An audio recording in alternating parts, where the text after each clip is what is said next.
La degradación de algunas zonas del Gancho se debe a varios factores: la desidia durante décadas de Ayuntamiento y DGA, los grandes tenedores, bancos y financieras, etc., que poseen edificios enteros y que abandonan a su suerte, y los promotores y propietarios sin escrúpulos, unos porque destrozan el patrimonio para una mayor rentabilidad y otros porque alquilan auténticas ruinas a gente necesitada de vivienda, cobrando el negro y sin invertir en la mejora de sus propiedades. Todos hemos oído hablar de la Sareb o recordamos los desastres cometidos por Fincas Atlanta. Pero ¿cuántos sabemos de verdad qué es la Sareb y cómo estos promotores corruptos han perjudicado al barrio del Gancho? Calles Dignas ha entrevistado a Manuel Gabarre y sus declaraciones arrojan luz sobre estos y otros asuntos de interés que os ofrecemos en este vídeo. Manuel Gabarre es abogado e investigador especializado en materia de vivienda. Ha prestado sus servicios como consultor para organizaciones de ámbito nacional e internacional. Así es coautor de las directivas de The Shift, la organización liderada por la exrelatora por el derecho a la vivienda de la ONU, Leilani Farah, para hacer efectivo el derecho humano a la vivienda. En este mismo sentido, Manuel elaboró recientemente un informe para la Canadian Human Rights Commission, una institución dependiente del Gobierno de Canadá, sobre los aspectos internacionales de la financiarización de la vivienda.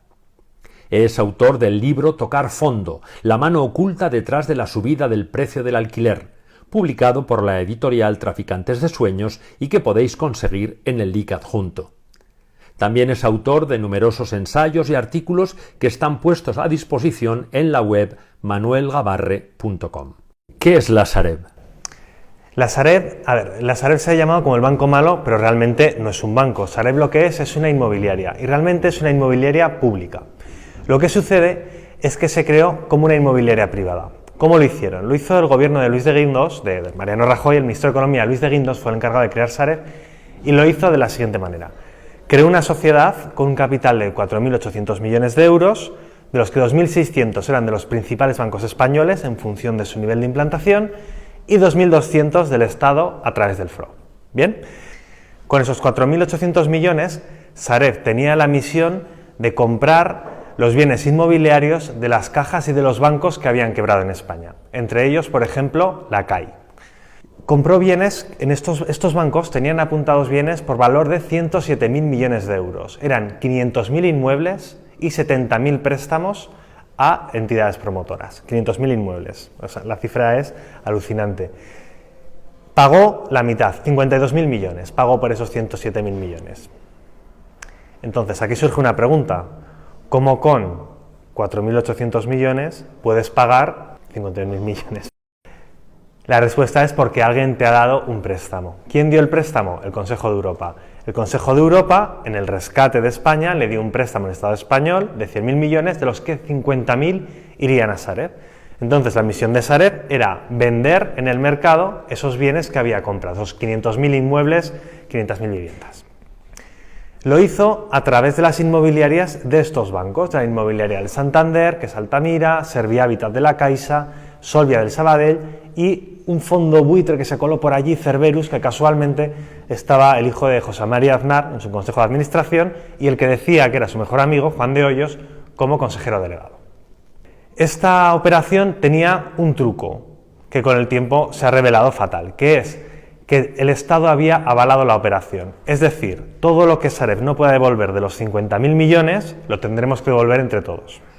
Como esta operación realmente era un fraude desde el primer momento, en 2019 la Comisión Europea dijo que esta deuda debía ser pública y el Estado ahora debe 35.000 millones. La situación es que Sareb ha vendido en torno a 2/3 de sus bienes, que tenemos una enorme deuda y que no ha cumplido la función social que debería tener esta inmobiliaria que realmente es pública. Se han cambiado los gestores de Sareb y ahora los gestores quizás es aún peor porque son Blackstone y KKR, dos fondos buitre que están vendiendo los bienes de Sareb con total opacidad. ¿Por qué opacidad? Porque no sabemos qué bienes tenía Sareb, por cuánto dinero los vendió, ni qué dirección tenía. No sabemos absolutamente nada. En nuestro barrio tenemos varias propiedades de la Sareb, bien edificios completos o bien algunos pisos, incluso en edificios calificados por patrimonio. Siendo, como dices, una entidad pública, ¿qué inmunidad tiene la Sareb para que se le permita abandonar sus propiedades sin rehabilitarlas, incluso las protegidas, sin que las instituciones competentes tomen las medidas que sí tomarían con un propietario privado? Realmente Sareb, gracias a sus contactos políticos, ha tenido, digamos, patente de corso, ha hecho lo que ha querido, ha vendido con total opacidad y no sabemos nada de lo que ha sucedido dentro de la gestión de Sareb. Ninguna administración le pide responsabilidades y es más, no asumen el control de Sareb, sino que lo van delegando en estos fondos buitre. Por eso la situación de que no se le piden responsabilidades sociales a una inmobiliaria que es pública. Y otra cuestión que surge: ¿cómo se le permite a la Sareb no pagar los gastos de comunidad de sus edificios ni los impuestos asociados a la propiedad de cualquier vivienda, como nos pasa al resto de los mortales? Sareb tiene un gran poder porque es una entidad que, como hemos dicho, estaba participada por un lado por el Estado, que ahora tiene una participación mayoritaria, y estos bancos que son tan influyentes. Entonces se han acostumbrado a operar de la manera que podemos decir que les ha dado la gana. Por lo cual, ninguna institución ha tomado las riendas del control de Sareb y obligado a esta entidad a que tenga una responsabilidad social. ¿Cuál es el impacto social de la Sareb en un casco histórico tan degradado como el nuestro? El impacto social de Sareb, precisamente en el casco histórico de Zaragoza, es muy fuerte. ¿Por qué? Porque había inmobiliarias que habían iniciado, digamos, lo que llamaban la renovación del barrio, construyendo nuevos edificios con créditos que les habían dejado cajas de ahorros o bancos. Estas inmobiliarias quebraron y a su vez quebraron estas cajas de ahorros, con lo cual Sareb compró sus bienes. De ahí que Sareb tenga tantas propiedades en las zonas con mayor patrimonio de Zaragoza. Siendo que es una inmobiliaria pública, hay ejemplos de lo que se debería haber hecho con Sareb. El patrimonio de Sareb se debería haber puesto en función del derecho a la vivienda y de las viviendas sociales. Y concretamente, en las zonas con un patrimonio más importante, como es el casco de Zaragoza, tenemos el ejemplo de la imprenta Blasco. Era un edificio que estaba prácticamente en ruinas, lo había comprado el ayuntamiento en 2002 y no se había hecho nada hasta el gobierno de Zaragoza en Común en 2015-2019. Aquel año decidieron hacer 26 viviendas, de las que una parte, un tercio, en torno a un tercio, fueron a parar a gente joven, otro tercio a gente mayor de 65 años y otro tercio a familias. Con eso, ¿qué se consigue? Por un lado, consiguieron rehabilitar un edificio patrimonial y por el otro, garantizar el derecho a la vivienda. Además, lo consiguieron permutando una parcela que tenía el ayuntamiento en otra ciudad con menor interés en ese momento. Con lo cual, ejemplos positivos existen, lo que falta es la voluntad política de llevarlos a cabo. Muchos edificios abandonados tienen en su fachada una placa con el nombre de Fincas Atlanta. ¿Cuál fue el impacto de esta inmobiliaria de nefasto recuerdo en el Gancho? El impacto de Fincas Atlanta es que esta inmobiliaria tenía entre sus líneas de negocio la construcción de promociones inmobiliarias en todo el casco histórico de Zaragoza. Esta inmobiliaria tenía una relación muy estrecha con la CAI. Por un lado, la CAI financiaba sus proyectos y por el otro, Fincas Atlanta compró suelos del Arzobispado de Zaragoza, los suelos del seminario, participó en la compra de los suelos del seminario por 61 millones de euros, es decir, que la relación iba en los dos sentidos.